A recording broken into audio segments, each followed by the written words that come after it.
রাধে রাধে। তো আমি এখন চলে যাচ্ছি কুম্ভ মেলাতে প্রয়াগরাজে। আজকে আমাদের ট্রেন আছে সন্ধ্যা 7টার দিকে। আমরা কাল ভোরবেলা পৌঁছাবো।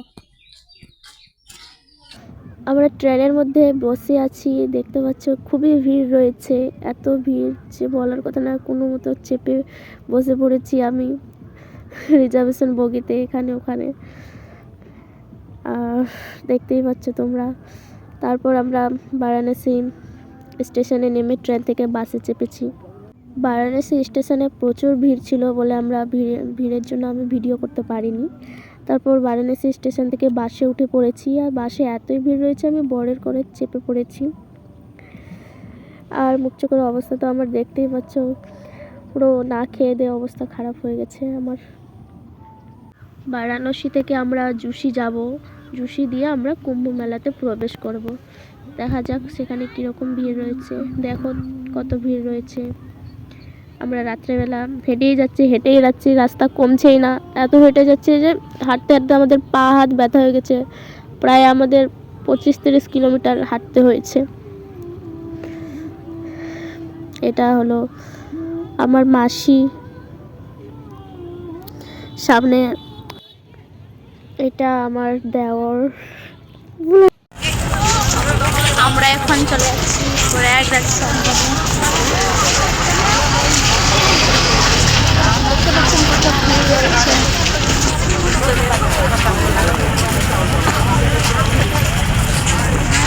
সঙ্গম যেতে আমরা অনেকক্ষণ ধরে, মিনিমাম 1-1.5 ঘন্টা ধরে হেঁটেই চলেছি, এখনো পৌঁছায়নি। এখনো প্রায় 5 কিলোমিটার দূর রয়েছে কুম্ভ মেলা।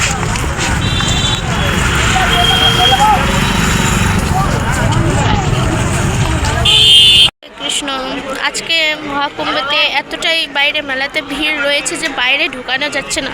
লক্ষ লক্ষ মানুষ এসেছে। আমরা এখনো ভিড়ের জন্য স্নান করতে যেতে পারিনি, তাঁবুর ভিতরেই রয়েছি। কত মানুষ রয়েছে এই তাঁবুর ভিতরে। আজকে কুম্ভ মেলাতে রয়েছে অনেক ভিড়। ভিড়ের জন্য আমরা এখনো বাইরে যেতে পারিনি বলে আমরা এখনো তাঁবুর মধ্যেই রয়েছি। অনেক মানুষ রয়েছে এই তাঁবুর মধ্যে।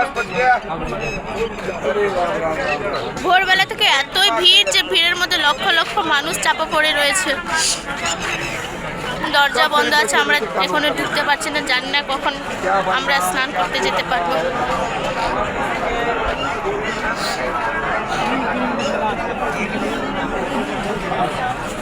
অনেক মানুষ এই টিনের ভিতর থেকে ভিড় দেখছে।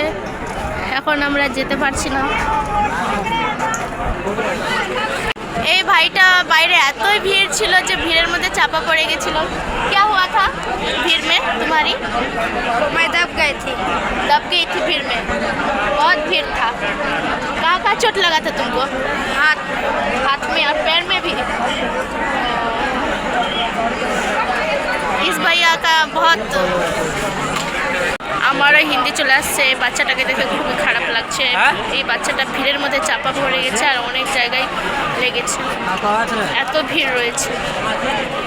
আমরা টিনের উপর দিয়ে দেখা যাচ্ছে ভিড় দেখাচ্ছি আপনাদেরকে, টিনের উপর দিয়ে।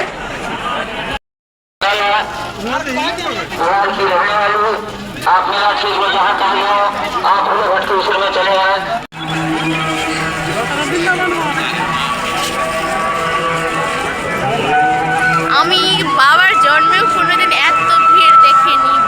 প্রায় করোড় করোড় মানুষ, লক্ষ লক্ষ। এই দেখো প্রয়াগরাজের ছোট্ট সাধু বাবা। তারপর আমরা হাঁটতে হাঁটতে চলে এসেছি গঙ্গার ধারে। দেখো এত ভিড় গঙ্গার ধারে যে আমরা কোথায় স্নান করব সেটা ভেবে পাচ্ছিলাম না। তারপর আমরা চলে গেছিলাম 231 নাম্বার ঘাটে। তারপর আবার চলে এসেছি স্নান করে আমরা এই ছোট্ট সাধু বাবার কাছে। সেখানে আমরা ভিজা কাপড় পরেই সবাই চলে এসেছিলাম। তারপর আমরা ওখানে কিছুক্ষণ দাঁড়িয়ে আমরা ড্রেস চেঞ্জ করেছিলাম। তারপর আমরা ধীরে ধীরে বাড়ির পথে রওনা দিয়েছিলাম। রওনা যেতে যেতে আমরা ভিড়ের মধ্যে আবারও পড়ে গেছি, আবারও আমরা বসে পড়লাম।